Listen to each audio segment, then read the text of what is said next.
Assalamualaikum warahmatullahi wabarakatuh. Innal hamdalillah nahmaduhu wa nasta'inuhu wa nastaghfir wa na'udzu billahi min sururi anfusina wa min sayyiati a'malina. May yahdihillahu fala mudhillalah wa may yudlil falan tajida lahu waliyyan mursyida.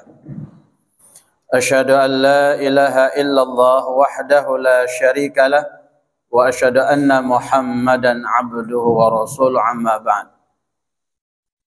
Wa qala Allah ta'ala fil Qur'anil Karim a'udzu billahi samil alim minasy syaithanir rajim.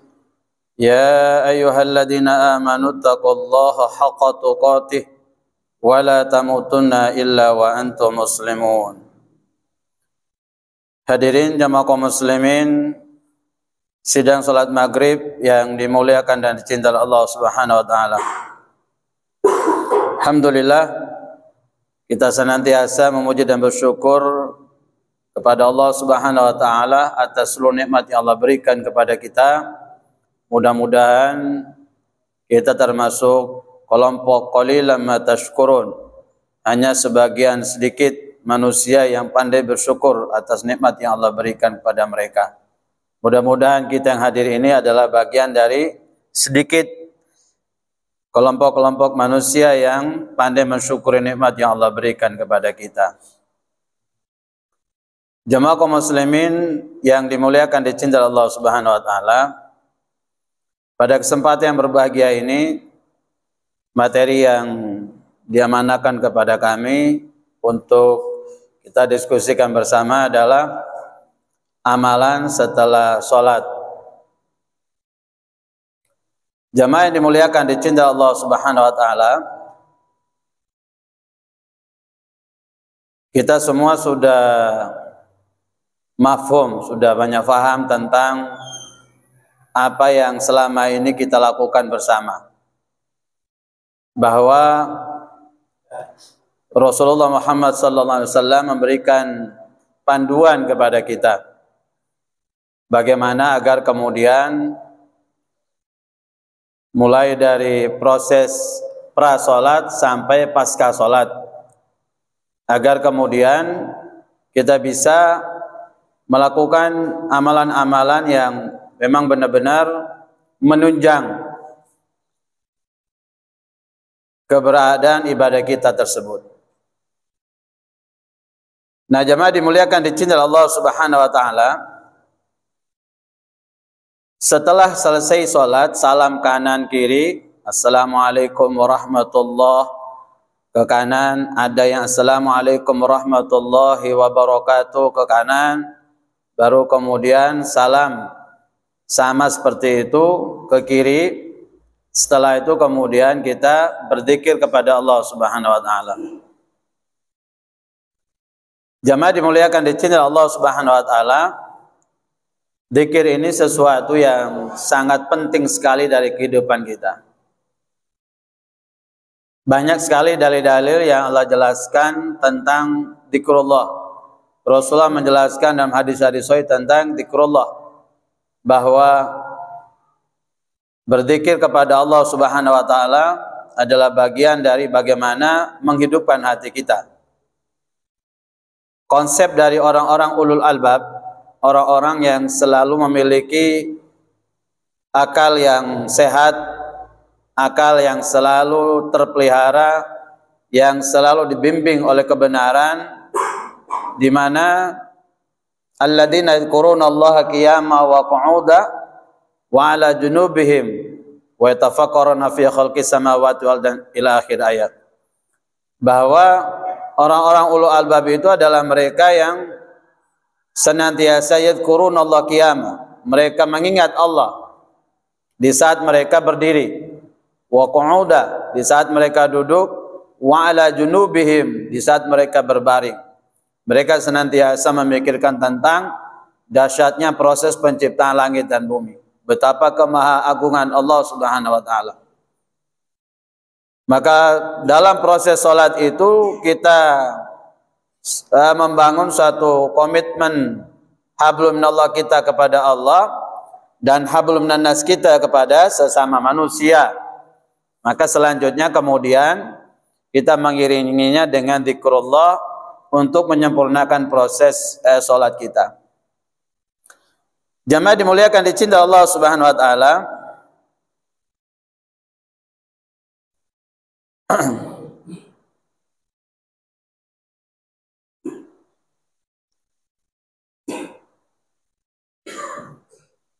Allah menjelaskan di dalam surat An-Nisa ayat 103, fa idza qadaytumus salata fadhkurullaha qiyaman wa qu'udan wa 'ala junubikum fa idza tuma'nantum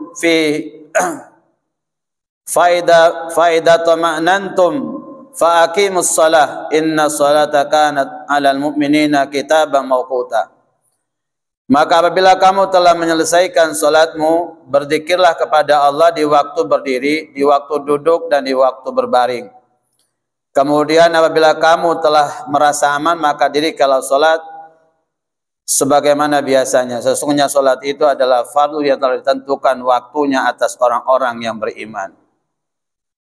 Jadi Allah Subhanahu wa taala mengajarkan kepada kita bahwa setelah selesai melaksanakan salat maka berzikir kepada Allah. Para ulama memberikan banyak komentar tentang orang-orang yang setelah selesai salat langsung pergi begitu saja, loyor begitu saja tanpa berzikir pada Allah Subhanahu wa taala adalah orang-orang yang sombong.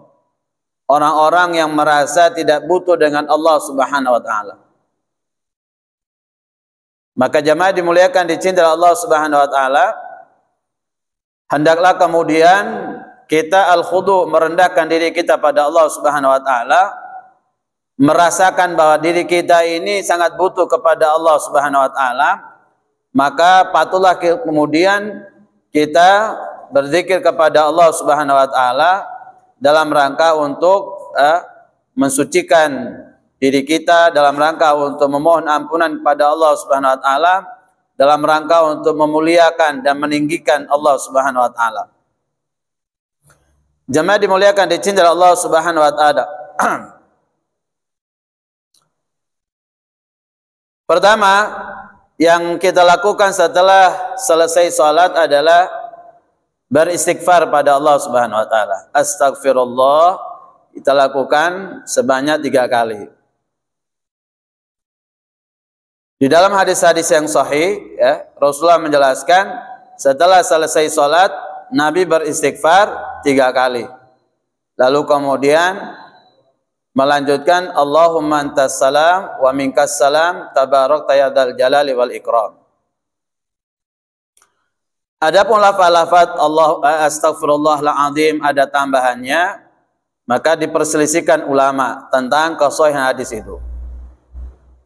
Hadis-hadis yang sahih menjelaskan astaghfirullah, ya cukup astaghfirullah 3 kali. Jamaah dimuliakan dicintai Allah Subhanahu wa taala.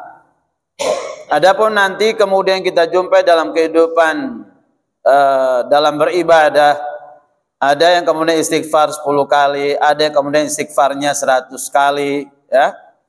Itu tergantung mereka memiliki dalil yang sahih, dalil yang kuat atas apa yang telah mereka lakukan. Bagi kita yang memahami tentang petunjuk-petunjuk yang disampaikan oleh Rasulullah, maka kita juga beramal sesuai yang disampaikan oleh Rasulullah tersebut. Karena zikir-zikir setelah sholat ini juga masuk dalam pembahasan fikih, sehingga ada khilafiyah, perbedaan-perbedaan pendapat yang terjadi. Yang terpenting bagi kita adalah kekuatan dalil yang menjadi landasan berpijak kita di dalam beribadah, di dalam berzikir pada Allah Subhanahu wa taala.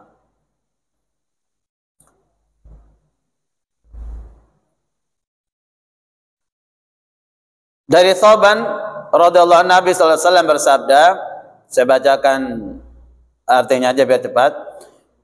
Biasanya Rasulullah sallallahu alaihi wasallam jika selesai salat beliau beristighfar 3 kali lalu membaca doa Allahumma antas salam wa minkas salam tabarakta ya dzal jalali wal ikram. Hadis sahih riwayat Imam Muslim. Setelah kemudian kita membaca istighfar 3 kali dilanjutkan Allahumma antas salam wa minkas salam tabarakta dzal jalali wal ikram. Nah, ada sedikit perbedaan antara imam dengan makmum. Ketika menjadi imam, Rasulullah selesai membaca istighfar 3 kali dan Allahumma antas salam, lalu Nabi kemudian membalikkan posisi duduknya. Di hadis-hadis yang lain Nabi menjelaskan bahwa sahabat melihat Rasulullah itu miring ke kanan,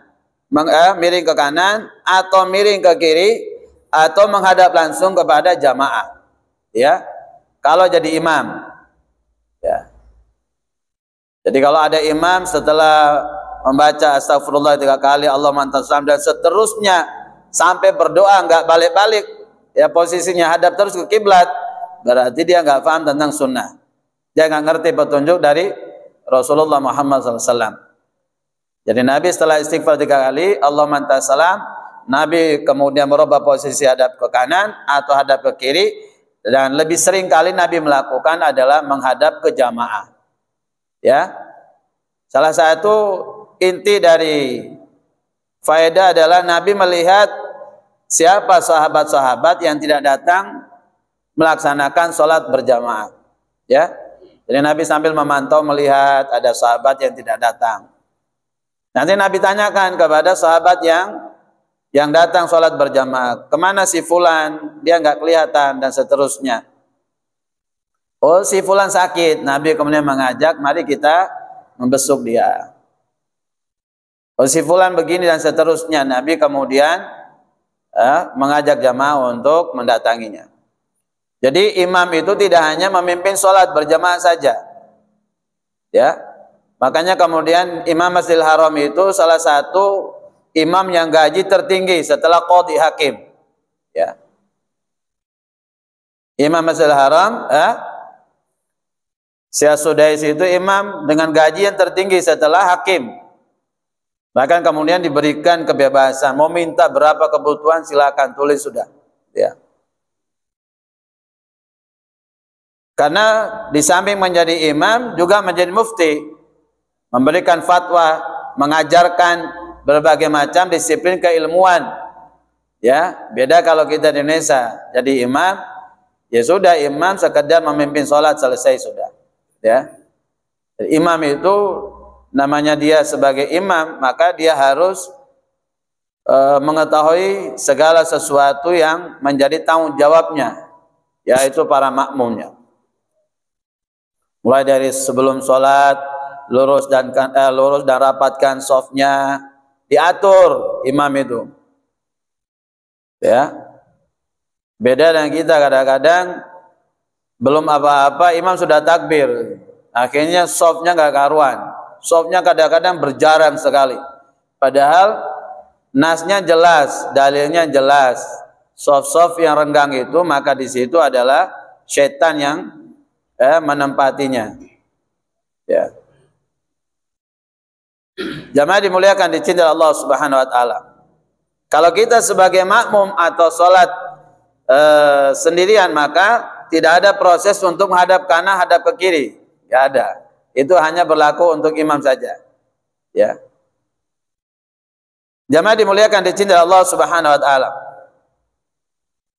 Setelah itu kemudian membaca tahlil dan doa Allahumma la mani'a lima ataita itu. Dari Al-Mughirah bin Syu'bah radhiyallahu berkata, aku mendengar Nabi sallallahu alaihi wasallam setelah selesai sholat beliau berdoa dengan la ilaha illallah wahdahu la syarikalah lahul mulku walul hamdu ala kulli syai'in qadir Allahumma la mani'a lima a'taita wa la mu'ti'a lima mana'ta wa la yanfa'ul jaddi minkal jaddu. Jamaah dimuliakan dicintai Allah Subhanahu wa taala. Hadis ini hadis sahih riwayat Imam Muslim. Setelah itu kemudian membaca La ilaha illallah wahdahu la syarikalah. Sebagaimana riwayat dari Abdullah bin Zubair radhiyallahu an, biasanya Abdullah bin Zubair di ujung salat ketika selesai salam beliau membaca la ilaha illallah wahdahu la syarikalah lahul mulku wa lahul hamdu wa ala kulli syai'in qadir. Lalu kemudian memulai dengan bertasbih, membaca tasbih 33 kali, membaca tahmid 33 kali, membaca takbir 33 kali, lalu kemudian ditutup dengan kalimat tahlil la ilaha illallah wahdahu la syarikalah lahul mulku wa lahul hamdu wa ala kulli syai'in qadir. Nah, bagi imam setelah selesai membaca zikir seperti ini, lalu kemudian merubah posisi untuk menghadap kembali ke kiblat. Ya, itu juga bagian dari cara Rasulullah memberikan suatu keringanan kepada para jamaah agar yang punya hajat, punya kepentingan untuk bisa meninggalkan masjid untuk melanjutkan hajat atau kebutuhan mereka. Tapi ketika kemudian kita masih melanjutkan zikirnya, maka kemudian kita melanjutkan dengan membaca ayat kursi. Ya. Setelah selesai menutup dengan kalimat tahlil tadi, lalu kemudian membaca dulu ayat kursi, a'udzubillahi minasyaitonirrajim. Membaca ayat kursi, lalu kemudian dilanjutkan dengan membaca suratul Ikhlas, suratul Falak, dan surat An-Nas. Nabi biasanya melakukan atau membaca surat Al-Ikhlas, Falak, An-Nas itu ba'da subuh itu 3 kali. Ya, ba'da subuh itu Al-Ikhlas 3 kali, Al-Falak 3 kali, An-Nas 3 kali. Lalu kemudian ba'da maghrib Al-Ikhlas 3 kali, Al-Falaq 3 kali, An-Nas 3 kali. Adapun sholat yang lainnya, Nabi biasa membaca sekali-sekali. Ya, Nabi membaca sekali-sekali. Nah, jemaah dimuliakan dicintai Allah Subhanahu wa taala. Salah satu dari rahasia, ya, salah satu dari rahasia kenapa kemudian subuh itu Nabi membaca Al-Ikhlas 3 kali, Al-Falaq 3 kali, An-Nas 3 kali. Begitu juga dengan maghribnya. Beda dengan sholat isya, duhur, asar, dan isya. Nah, jemaah dimuliakan dicintai Allah Subhanahu wa taala. Di dalam hadis-hadis sahih Rasulullah menjelaskan salah satu di antaranya bahwa matahari terbit dengan 2 tanduk syaitan dan terbenam dengan 2 tanduk syaitan. Ya. Matahari terbit dengan 2 tanduk syaitan dan terbenam dengan 2 tanduk syaitan. Ketika matahari terbit, maka kemudian jangan sholat, ya, jangan melaksanakan sholat. Bagi kaum muslimin yang kemudian kebablasan tidurnya, ya, dengan berbagai macam faktor tentunya, akhirnya kemudian subuhnya kesiangan. Maka subuh tetap dilaksanakan. Tidak ada alasan untuk tidak sholat. Banyak orang yang kemudian saya jumpai ketika dia sudah bangun terlambat, sudah kebablasan, akhirnya dia tidak melaksanakan sholat subuh. Ya, padahal tidak ada alasan untuk tidak sholat, tetap laksanakan sholat. Nabi menjelaskan bahwa diangkat kolam pena penentuan seseorang dari amal-amal yang dicatat, ya, itu dalam 3 hal. Diangkat, tidak ditulis maksudnya. 1, anak-anak sampai dia memasuki usia balik. Ya, anak-anak itu dia melakukan dosa apa saja dia nggak berdosa. Ya, karena dia belum taklif, dia belum dibebankan dosa. Dia belum diberikan sanksi atau hukuman. Yang kedua, orang gila sampai sehat waras dia. Jadi orang gila itu melakukan dosa apa saja, dia nggak berdosa, dia nggak dicatat dosa. Ya, yang dihitung itu sebelum gilanya itu. Kalau sudah masuk gilanya sudah free semua sudah. Sampai kemudian dia sehat. Yang ketiga, orang tidur sampai dia bangun. Orang tidur itu nggak ada hukumnya. Ya. Ketika dia sudah terbangun baru kemudian dia dihukumi. Ya. Jadi misalkan seseorang tadi minum paracetamol atau minum obat-obat penenang karena tidak bisa tidur, bablasan subuhnya kelewatan, maka saat dia bangun dia harus sholat. Nah ketika sholat itu, ketika dia terbangun itu dia harus melihat kondisi posisi matahari. Matahari ini sudah terbit atau belum, gitu ya. Jadi tinggal lihat syuruk sekarang jam berapa. Artinya ketika matahari sudah terbit, ya karena kita ini posisinya tidak berada di persis ujung timur sana. Kalau ujung timur sudah tinggi mataharinya, sini belum terlihat, ya, pada jam-jam tertentu. Makanya kan sholat Ida ini itu kan biasa dilakukan pada jam 6, ya. Artinya bahwa sudah sah untuk melaksanakan sholat. Nah, ketika kemudian kita terlambat sholat dan pas bangun matahari terbit, maka terjadi dua benturan, satu perintah, satu larangan, ya, satu perintah dan satu larangan. Maka Nabi mengatakan bahwa para ulama mengatakan ketika bersatunya perintah dan larangan, maka yang didahulukan adalah larangan. Ya, perintah wajibnya sholat, tapi karena matahari terbit dilarang kita melaksanakan sholat, maka ya jangan melaksanakan sholat. Tunggu sampai matahari terbit naik satu penggal atau satu tombak, baru kemudian dia melaksanakan sholat subuh. Ya. Nah, jamaah dimuliakan dicintai Allah Subhanahu Wa Taala. Ketika Rasulullah menjelaskan matahari terbit dengan dua tanduk syaitan tadi, ini menunjukkan bahwa ba'da subuh ini pergerakan manusia luar biasa. Orang mulai beraktivitas, terjadi interaksi antara satu dan yang lainnya. Ya. Nah, kenapa kemudian Nabi mengajarkan membaca Al-Ikhlas 3 kali, Al-Falaq 3 kali, An-Nas 3 kali, dalam rangka untuk membentengi diri kita dari ain, dari pengaruh ain, dari pandangan, ya, dari pandangan. Karena itu dalam hadis sahih lain Nabi menjelaskan Allah menurunkan mu'awwidhatain, surat Al-Falaq dan surat An-Nas dalam rangka untuk membentengi, menangkis serangan-serangan ain, serangan mata. Nabi dalam hadis sahih Imam Muslim mengatakan bahwa kalau takdir itu bisa didahului kecepatannya, maka ain, pandangan mata manusia itu jauh lebih cepat daripada takdir. Di hadis sahih Bukhari Nabi menyatakan bahwa tingkat kematian terbesar penyebabnya terjadi pada umatku adalah ainun lamah, penyakit mata. Ya, penyakit mata. Ini suatu penyakit yang sangat berbahaya sekali. Orang nggak usah belajar ilmu komodo, nggak usah belajar ilmu sihir.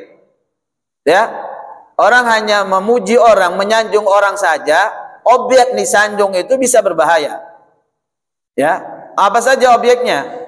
Entah itu manusia, kendaraan, tanaman, ya, hewan, semua itu berbahaya.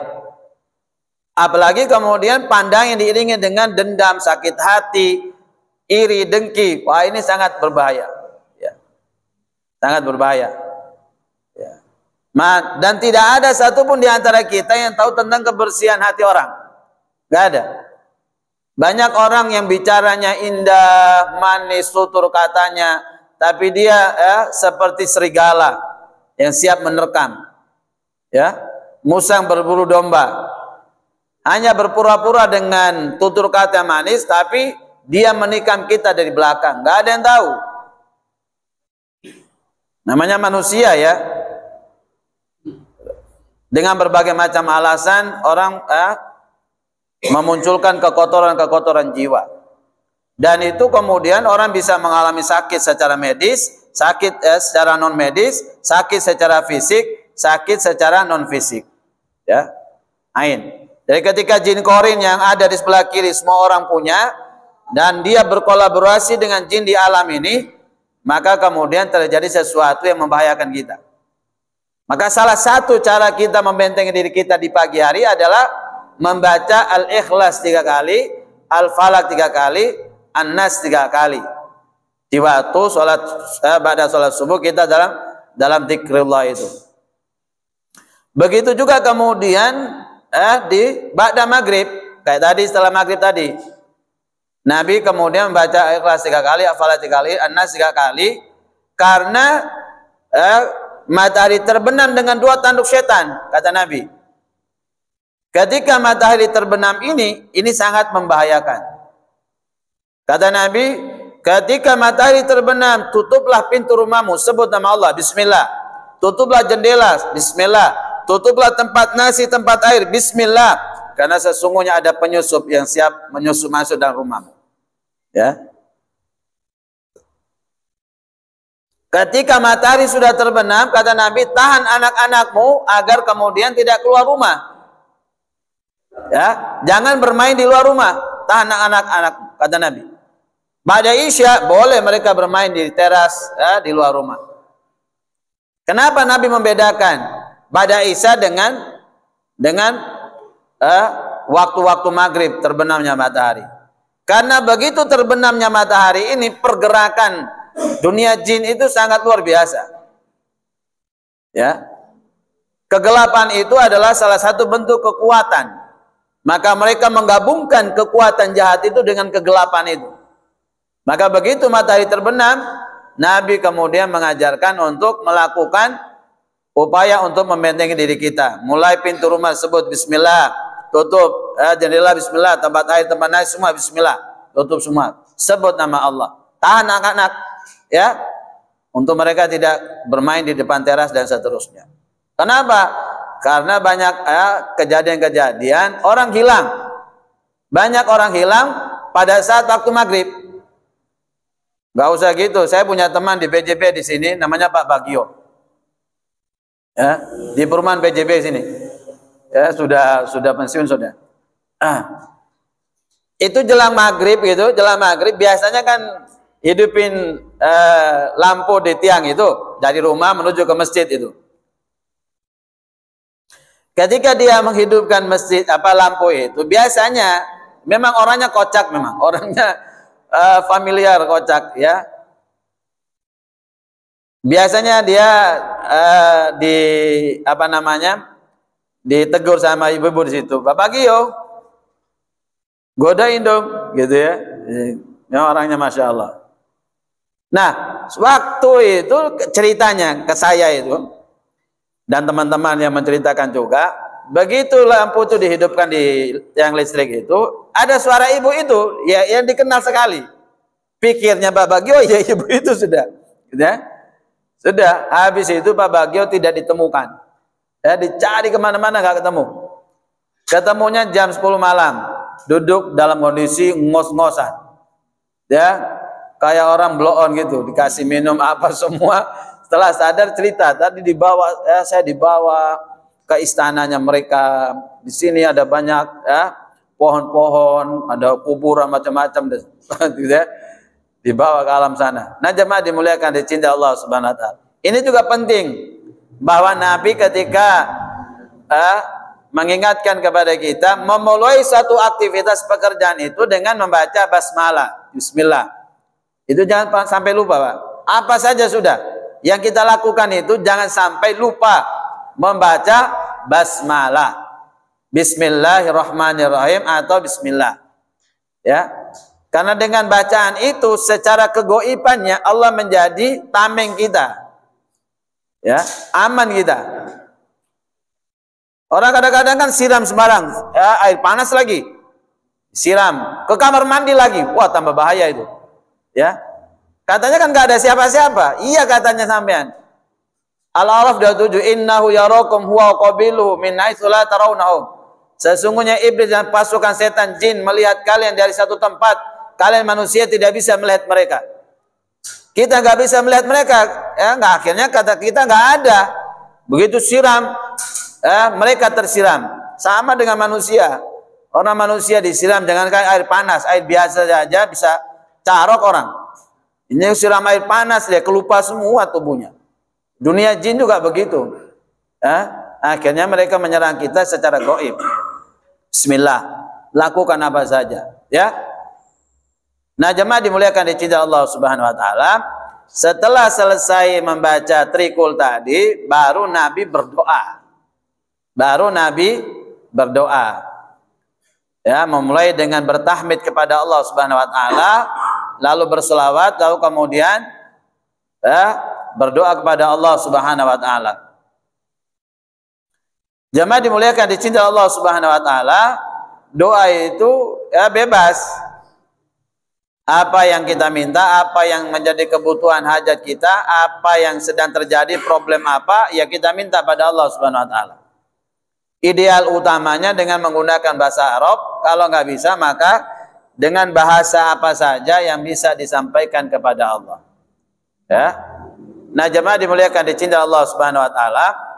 Jadi secara lengkapnya itu ya, amalan yang dilakukan setelah sholat itu pertama istighfar. Astagfirullah, astagfirullah, astagfirullah 3 kali. Allahumma antas salam wa minkas salam tabarakta dzal jalali wal ikram. La ilaha illallah wahdahu la syarikalah, lahul mulku wa lahul hamdu wa la kulli syai'in qadir. Allahumma la mana lima ataita wa la mu'tiya lima mana'ta wa la yanfa'dal jaddu minkal jaddu. Lalu kemudian membaca subhanallah 33, alhamdulillah 33, Allahu akbar 33. Ditutup dengan la ilaha illallah wahdahu la syarikalah, lahul mulku wa lahul hamdu wa la kulli syai'in qadir. Lalu membaca ayat kursi, a'udzubillahi minasyaitonir rajim, Allahu la, seterusnya. Lalu kemudian membaca trikul, ya, masing-masing, sekali-sekali, khususnya di sholat subuh dan di sholat maghrib Rasulullah SAW membaca 3 kali trikulnya. Setelah itu kemudian berdoa kepada Allah Subhanahu wa taala. Nah, karena kita itu berdoa, doa itu adalah permohonan dari bawah ke atas, ya. Maka tentunya yang di atas itu adalah maha tinggi, maha perkasa, maha mulia, maha segalanya. Maka perlu kemudian Allah itu disanjung, dipuji. Maka memulai dengan hamdalah, alhamdulillahi rabbil alamin. Lalu kemudian berselawat pada Rasulullah SAW, Allahumma salli ala Muhammadin. Lalu kemudian berdoa kepada Allah Subhanahu wa taala. Kalau kemudian membaca secara sederhana, simple, ya. Biasanya di sholat duhur, maghrib, isya gitu, ya, secara sederhana, simple, ya. Astagfirullah 3 kali, Allahumma antas salam minkas salam, tabarakta dzal jalali wal ikram, subhanallah 33, alhamdulillah 33, Allahu akbar 33. Lalu kemudian membaca ayat kursi, atau langsung kepada al-ikhlas, falak, an-nas, atau langsung kemudian berdoa pada Allah Subhanahu wa taala. Itu secara sederhana, ya. Nah, jemaah dimuliakan dicintai Allah Subhanahu wa taala.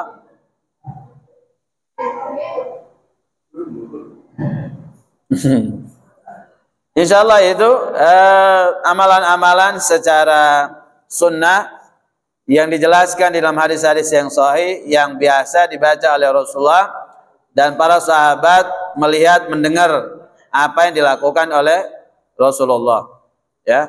Ada beberapa doa-doa yang biasa dibaca oleh Nabi, tapi doa itu bagian dari sesuatu yang sunnah, ya, dalam artian bahwa kita boleh bebas membaca doa apa saja. Kenapa demikian? Karena tingkat kebutuhan hajat kita itu seringkali berbeda-beda, ya. Maka doa itu pada umumnya dilakukan dan doa-doa khusus yang bisa dipanjatkan. Jemaah dimuliakan dicintai Allah Subhanahu wa taala, ada hal-hal yang ingin disampaikan, ada pertanyaan, masukan, kritik, saran, saya persilakan. Materi ini atau materi di luar yang belum selesai ditanyakan kemarin, saya persilakan. Bapak Haji. Terima kasih. Assalamualaikum warahmatullahi wabarakatuh. Yang saya tanyakan Ustaz yaitu masalah pikir yang pertama itu berbicara masalah subhanallah itu 33 kali, alhamdulillah itu 33 kali, Allahu Akbar. Bagaimana pikir itu mempersingkat waktu dibaca sekaligus? Alhamdulillah wa la ilaha illallah akbar. Kalau memang itu kedua-duanya boleh, mana yang sering dilakukan oleh Nabi? Sekian dan terima kasih. Assalamualaikum warahmatullahi wabarakatuh. Waalaikumsalam warahmatullahi wabarakatuh. Pertanyaan dari Pak Haji tadi, bahwa zikir itu banyak jenisnya, banyak macamnya. Ada zikir yang dia itu berhubungan langsung dengan sholat yang kita lakukan, ya, baik di dalam sholatnya atau kemudian pasca sholat, selesai sholat, dia berhubungan, zikir yang berhubungan dengan selesai sholat. Ada zikir-zikir yang dia tidak berhubungan pada waktu sholat, bebas dibaca, ya. Ada yang ditentukan jumlahnya oleh Rasulullah, ada yang tidak ditentukan jumlahnya, ya. Yang terpenting adalah zikir itu dia didukung oleh dalil-dalil yang sahih.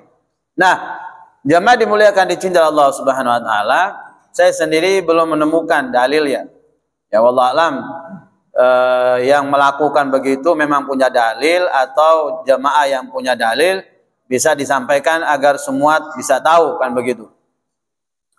Karena manusia itu punya segala kekurangan, ya, segala kekurangan. Nah, saya secara pribadi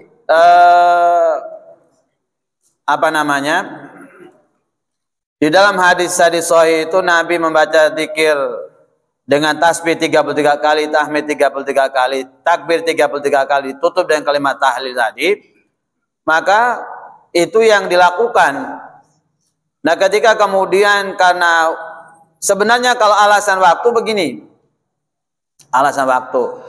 Jadi kita nggak punya banyak waktu ceritanya. Ada sesuatu mungkin harus cepat kembali ke rumah sakit, ada istri kita apa lagi operasi atau apa, atau mungkin ada hajat kepentingan mau berangkat kemana dan seterusnya gitu ya.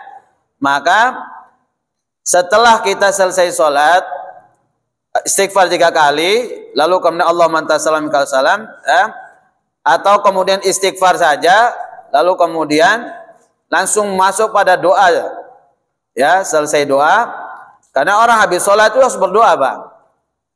Kalau orang habis sholat kemudian dia tidak berdoa, berarti dia merasa dia tidak butuh pada Allah, ya. Jadi istighfar 3 kali, langsung kemudian tahmid, sholawat, langsung kemudian berdoa pada Allah.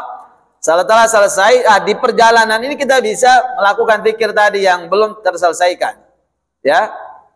Sambil jalan kemudian bisa melakukan zikir Allahumma antas salam minkas salam tabarakta dzal jalali wal ikram, subhanallah subhanallah dan seterusnya, ya. Alladzina yaquruna Allah qiyama wa qu'udan ala junubihim. Jadi orang berzikir mengingat Allah itu bisa sambil berdiri, bisa sambil duduk, bisa sambil berbaring, ya. Insyaallah begitu Pak Haji. Ya. Maksud saya begini, itu yang maksud itu negara. Kalau itu jadikan satu, yang tiga enggak seperti subhanallah. Ya. Ketika kemudian tasbih, tahmid, tahlil, takbir itu dijadikan satu, subhanallah walhamdulillah wala ilaha illallah wallahu akbar. Ini saya belum menemukan dalilnya. Ya. Makanya melakukan itu punya dalil, bisa disampaikan, bisa dijelaskan, sehingga yang lain menjadi tahu, gitu maksudnya, gitu ya. Insyaallah begitu Pak Haji, maksud saya. Jadi cara membacanya disambung. Iya, cara baca. Jadi kemudian tasbihnya, tahmid, tahlil kan 33, 99, takbir ditutup dengan kalimat tahlil la ilaha illallah wahdahu. Itu kemudian diganti menjadi subhanallah walhamdulillah wala ilaha illallah wallahu akbar. Kan begitu Pak Haji? Ketika menentukan atau menetapkan suatu bentuk zikir seperti itu kan harus mendatangkan dalil. Al-mutsbit yutalabu bidalil wal murad la yutalabu bidalil. Kaidah usul mengatakan orang yang menetapkan suatu hukum itu perlu dimintai dalilnya, dan orang yang menolaknya dia tidak dimintai dalil. Dia gak butuh dalil. Gitu ya. Nah, berkaitan dengan, makanya saya bilang tadi, ada zikir itu kaitan langsung dengan selesai sholat yang kita lakukan. Ada zikir yang dia tidak ada kaitan dengan sholat, bebas kita lakukan. Contoh tadi, subhanallah walhamdulillah wala ilaha illallah wallahu akbar. Zikir ini bisa dilakukan di mana saja, sambil berkendaraan, jalan, dute dunga langsung jutoju lah terserah dibaca sebanyak-banyaknya. Nabi mengatakan bahwa zikir yang paling dicintai, disukai oleh Allah Subhanahu wa taala adalah menggabungkan kemuliaan, sanjungan, kebesaran Allah Subhanahu wa taala. Subhanallah walhamdulillah, subhanallah walhamdulillah wa la ilaha illallah wallahu akbar. Di hadis yang lain Nabi mengatakan, siapa yang membaca zikir ini, maka kemudian dia mendapatkan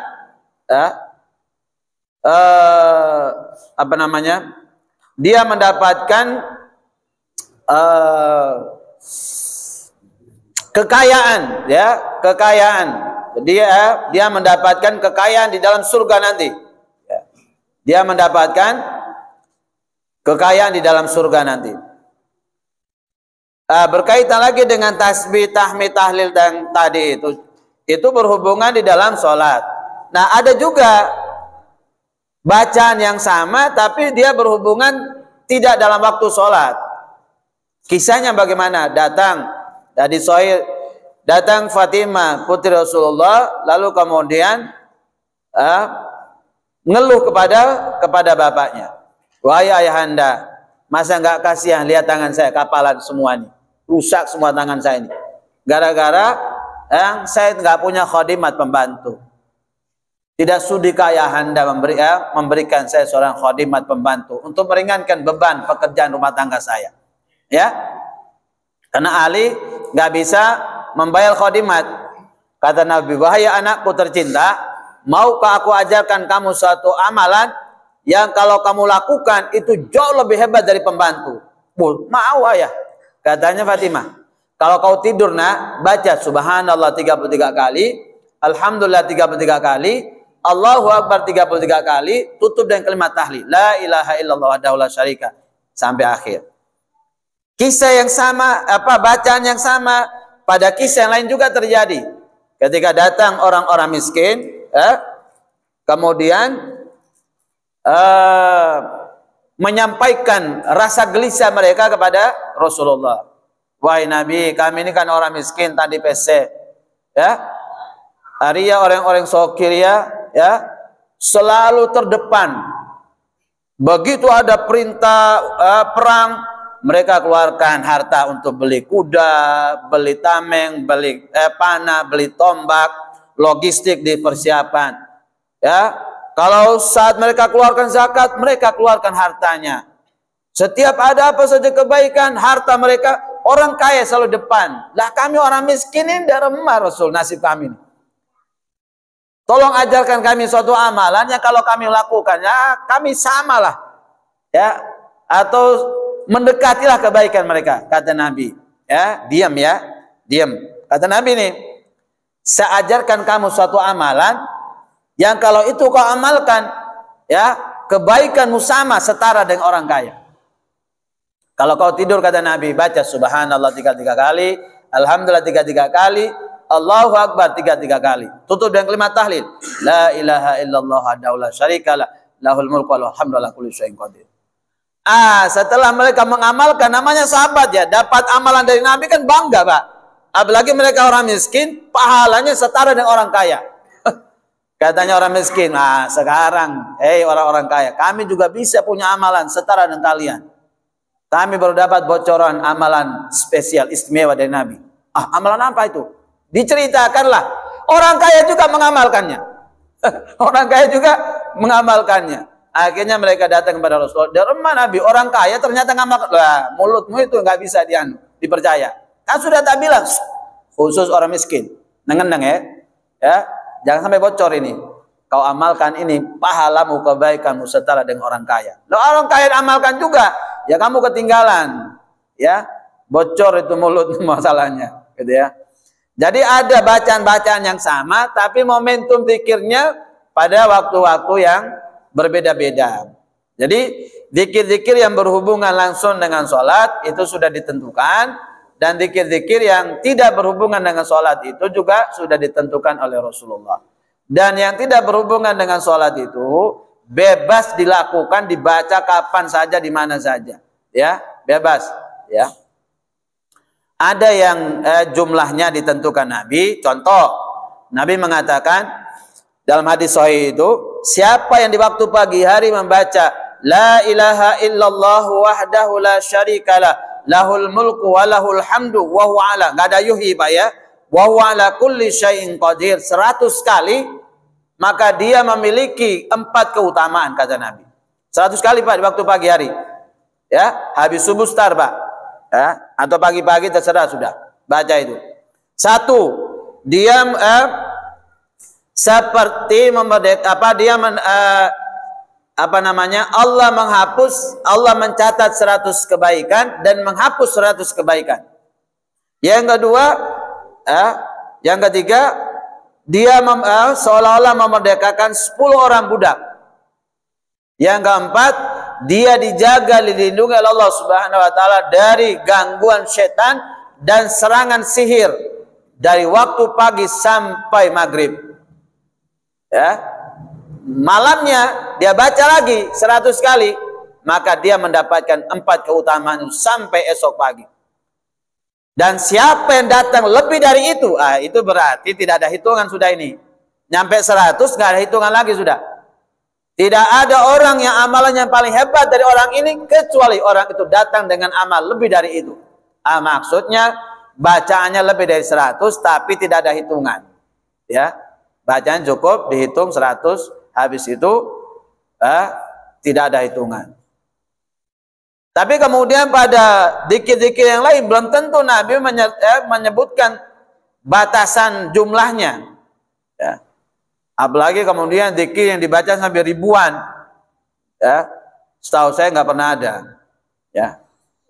Zikir ada yang 3, ada yang 7, ada yang 10, ya, ada yang 100, ya. Dibaca dengan hadis-hadis yang sahih. Insya Allah gitu Pak Haji. Sambil yang lain saya bacakan dulu ini, ibu-ibu ini. Assalamualaikum Ustaz. Waalaikumsalam warahmatullahi wabarakatuh. Izin bertanya. Ya, saya izinkan Bu. Apakah setelah salam ke kanan kita dianjurkan membaca as'alukal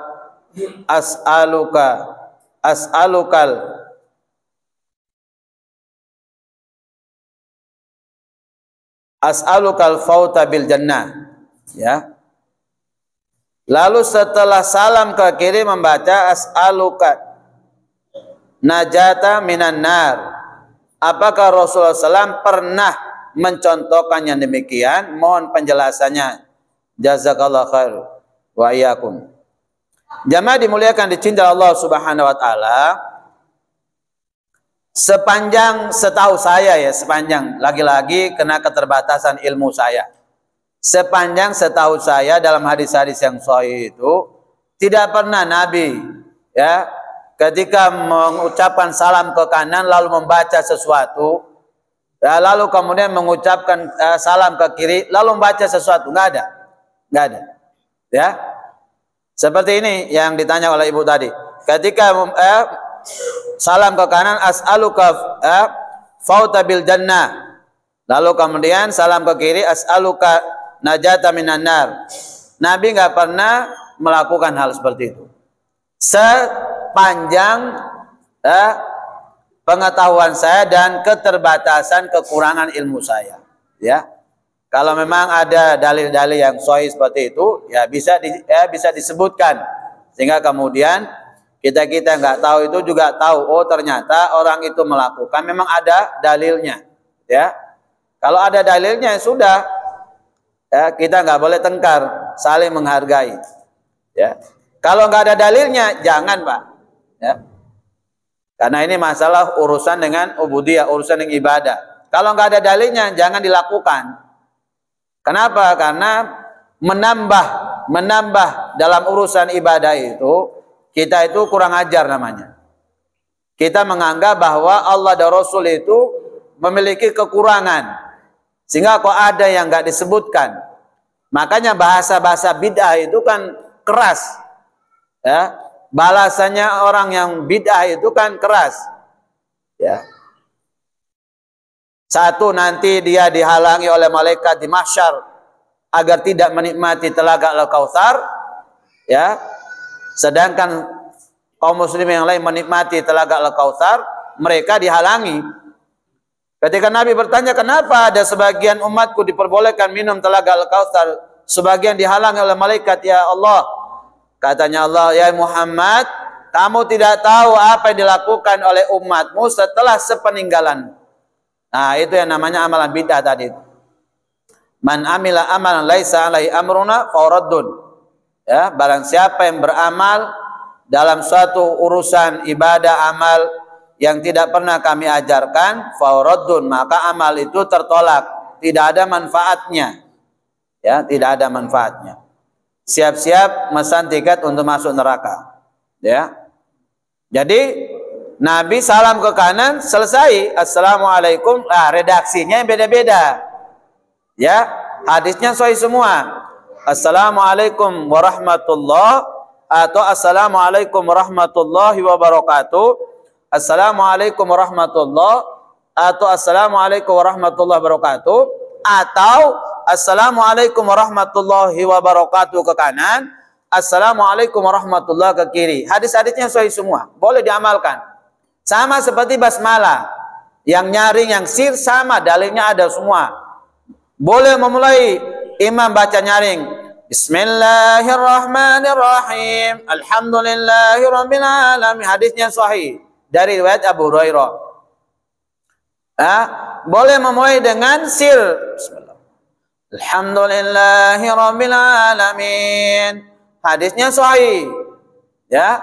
Kalau mau ditanya derajat sahihnya, ya lebih sahih ini yang sir ini. Ya.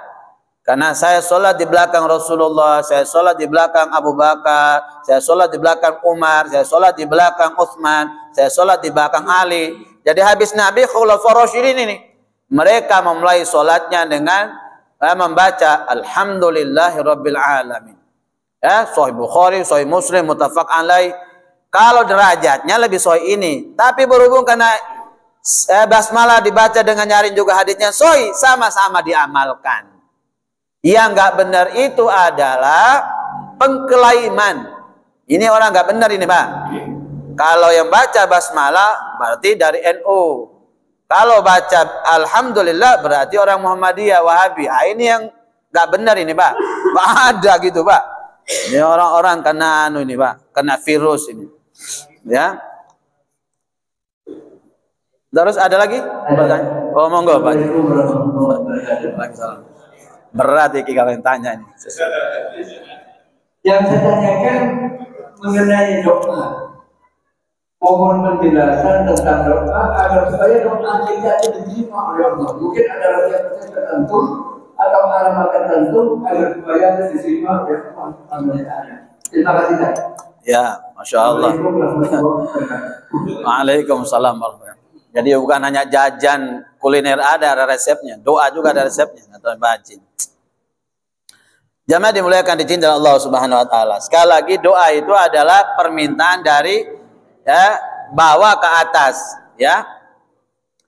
Di dalam berdoa itu pertama, ada dalam berdoa, ya. Pertama memulai dengan bertahmid, memuji Allah. Alhamdulillahirabbil alamin. Kedua, selawat, Allahumma shalli ala Muhammad. Lalu kemudian berdoa dengan doa penuh kerendahan hati. Ya, berdoa dengan penuh kerendahan hati, penuh kekhusyuan. Namanya orang minta ini. Ya, orang minta itu kan apa namanya? Bahasa Maduranya.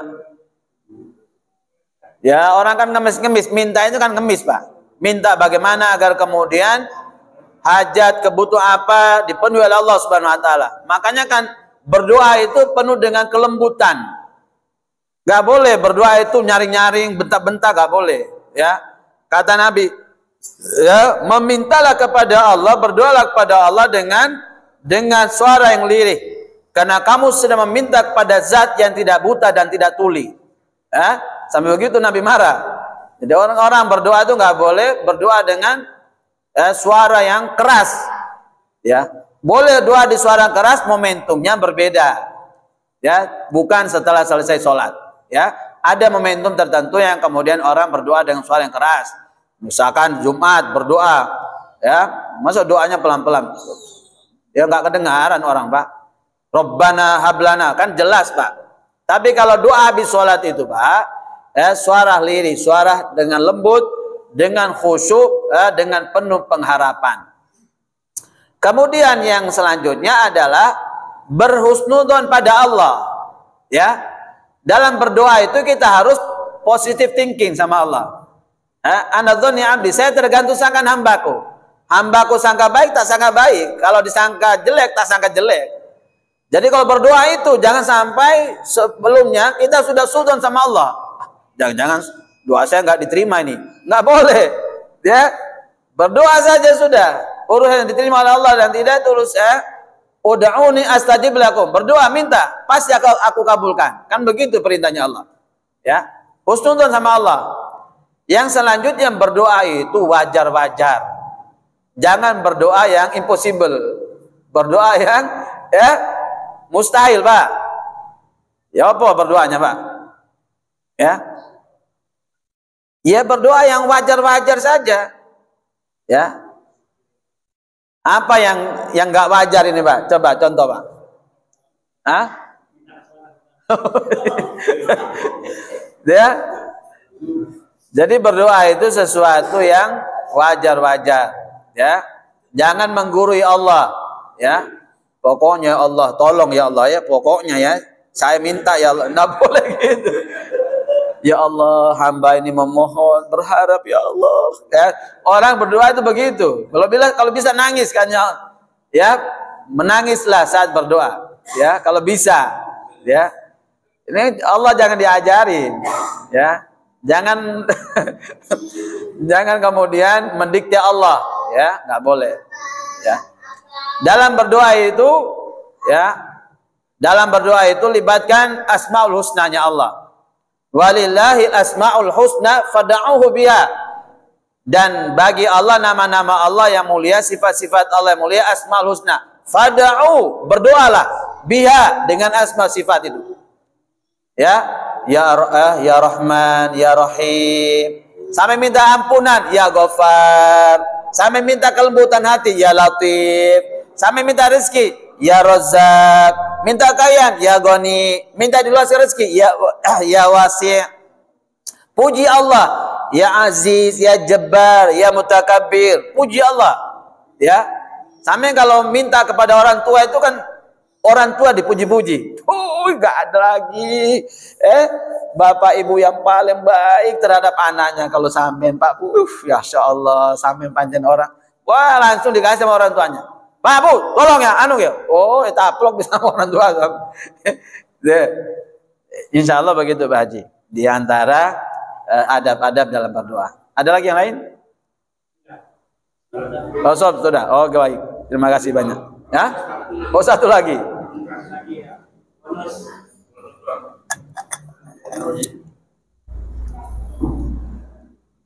Assalamualaikum warahmatullahi wabarakatuh. Waalaikumsalam warahmatullahi wabarakatuh. Tadi disampaikan tentang Nisa 103 bahwa berzikirlah kalian sesudah sholat. Namun di sini kami berzikir sebelum sampai ke bacaan subhanallah subhanallah itu dilanjut dengan kajian. Apa? Dilanjut dengan kajian. Oh, kajian. Oh ya, belum tuntas ini. Ya, dikirnya tuh separuh aja belum selesai. Oh, okay. Jadi mana yang harus didahulukan? Saya itu aja Pak. Terima kasih. Assalamualaikum warahmatullahi wabarakatuh. Oke, baik. Ketika kita sedang berzikir, lalu kemudian belum selesai, saat itu kemudian pengajian dimulai. Ya, biasanya ini datang terlambat ini. Datang terlambat, ya, terlambat. Ya, kalau bersama dengan imam nggak mungkin telat zikirnya. Bukan. Kalau di sini habis subuh itu biasanya habis sholat subuh langsung. Oh, ada kajian. Oh, situasinya ya, sikon ya. Kajian ya. Baik. Ketika kemudian habis sholat subuh, ya, habis sholat subuh, itu idealnya kita diberi kesempatan zikir sebentar. Ya, udah langsung assalamualaikum, salam ke kanan kiri, langsung kemudian ustadznya langsung memulai dengan salam ceramah. Ya, di mana-mana kajian yang kita adakan itu jamaah dikasih kesempatan dulu. Ya, mulai dari istighfar 3 kali, Allah mantasalan, lalu kemudian tasbih, tahmid dan semuanya masuk kepada doa, zikir yang singkat. Ya, zikir yang singkat. Lalu kemudian doa, baru kemudian ustadznya ngisi pengajian. Ada waktu memang, ya. Jadi beri kesempatan dulu kepada jamaah untuk berzikir dulu, ya. Untuk berdoa dulu, baru kemudian pengajian diadakan. Anu Pak Ustadz, takut kalau nggak langsung begitu jemaah pulang. Ya berarti dia nggak butuh pengajian. Jemaah yang pulang berarti dia nggak butuh pengajian. Ya sudah biarkan dia pulang, wong dia nggak butuh. Bagi yang butuh pasti duduk, kan selesai persoalannya. Ya, artinya ngisi pengajian itu bukan banyaknya orang. Orang siap menyediakan gelas kosong, siap diisi ilmu. Ya, kalau gelasnya sudah penuh diisi ilmu ya tumpah. Orang-orang sombong begitu-begitu. Dikasih ilmu ya tumpah. Dia nggak siap, dia sudah blokir akses itu. Ya. Kajian pulang itu. Iya. Sudah kajian. Pas ya itu kan kita harus husnuzon. Ya pulang itu karena mungkin ada hajat yang perlu ditunaikan, ya, mungkin disuruh beli obat karena di rumah ada yang sakit atau apa kebutuhan lain, ya husnuzon. Hari ya, maaf lemah dia. Kenapa? Tiap hari gitu. Kalau tiap hari itu yang ada nggak wajar berarti. Ya, kalau sekali-kali berarti ya husnuzon kita. Tiap hari berarti memang dia nggak butuh. Ya, dia nggak mau, dia nggak butuh. Ya kenapa dan bagaimana? Ya perlu didatangi, diajak bicara. Namun sama saudara semuslim, ajak ngopi bersama, makan bakso bersama, ayam geprek bersama, cerita-cerita, lalu kemudian minta maaf, ya, sesama muslim, ya. Ya sudah, masuk pelan-pelan. Kenapa? Nanti ada ketemu alasannya dia. Ya, ya saya nggak mau Ustadz itu Ustadz Wahabi itu nggak cocok dengan saya. Berarti jelas sudah. Berarti dia butuh Ustadz yang bukan Wahabi. Kayak apa itu nggak ngerti juga saya. Ya, jadi pasti dia punya alasan. Nah kalau kita tahu alasannya enak. Kalau kita nggak pernah silaturahim kita nggak tahu. Kalau kita nggak pernah ngajak ngobrol nggak tahu. Yang ada nanti kita kemudian saling su'don. Akhirnya kita menganggap diri kita paling soleh, paling banyak amalnya dan seterusnya. Ini bahaya juga, ya. Itu tuh, tiap ada pengajian pulang terus, kayak orang kafir aja. Ini bahaya Pak. Ya kalau munafik aja. Jangan Pak. Ya, alhamdulillah kita diberikan hidayah, mau dengarkan pengajian, mau hadir ke pengajian, nggak milih-milih ustadz, ya. Kan ada orang datang pengajian itu milih-milih ustadz, ya. Kalau ustadznya hadir ya, kalau bukan ustadznya nggak hadir, ya. Ini bahaya juga ini, penyakit baru juga ini, ya. Jadi semua narasumber itu punya kelebihan dan kekurangan, ya. Sama dari imam yang 4 ini punya kelebihan, punya kekurangan. Nggak ada, mereka walaupun berbeda pendapat, nggak goto-gotoan, nggak saling menyalahkan, bahkan saling memuji. Ya, Imam Ahmad itu muridnya Imam Syafi'i. Imam Ahmad itu muridnya Imam Syafi'i. Imam Syafi'i subuh itu kunut. Muridnya ya subuh gak kunut. Ya, walaupun dalam banyak hal mereka berbeda pendapat, tapi namanya murid ini ta'zimnya pada gurunya. Imam Ahmad selalu mendoakan gurunya Imam Syafi'i 40 tahun gak pernah berhenti. Ya. Saya mendoakan Muhammad bin Idris, ya, Imam Syafi'i guru saya selama 40 tahun. Setelah kematian beliau, doakan 40 tahun. Ya, walaupun mereka berbeda pendapat, tapi karena dia muridnya, hormatnya dia pada guru karena banyaknya ilmu yang diberikan oleh gurunya. Ya, didoakan. Nah, kita juga mendoakan, ya Allah. Kalau bisa sebutkan namanya, yang biasa pulang-pulang itu. Ya Allah, kalau dia punya hajat, penuhi hajatnya, ya, mudahkan hajatnya. kalau dia selalu meninggalkan pengajian itu karena kemalasannya, ya lembutkan hatinya, berikan dia hidayah dan seterusnya. Bila perlu sebutkan namanya, sehingga kemudian doa-doa yang ikhlas itu bisa membuka hati seseorang. Ya, daripada kita nggak melakukan sesuatu, nggak berbuat sesuatu, malah suudon atau menganggap diri kita yang paling soleh. Ya, itu bahaya itu. Itu ciri-ciri iblis itu. Ana khairu minhu, saya lebih baik daripada dia. Saya ikut pengajian, berarti saya lebih baik daripada dia. Belum tentu, Pak. Belum tentu. Orang yang pengajian dengan tidak pengajian itu, baik atau tidaknya, bukan kita yang menentukan, Pak. Karena injury time-nya itu penentuannya takdir, Pak. Ya, husnul khotimah atau sul khotimah ini kita nggak tahu. Ada orang melakukan amalan jannah, surga, antara dia dengan surga satu hasta. Ini sudah nyampe nih, Pak. Takdir menentukan dia melakukan amalan neraka, dilemparkan ke neraka. Ada orang melakukan amalan neraka saking keblinger dosanya, antara dia dengan neraka satu hasta. Takdir menentukan di akhir kehidupannya, dia melakukan amalan jannah, dia dimasukkan ke jannah. Makanya kalau lihat orang bermaksiat, jangan menghakimi.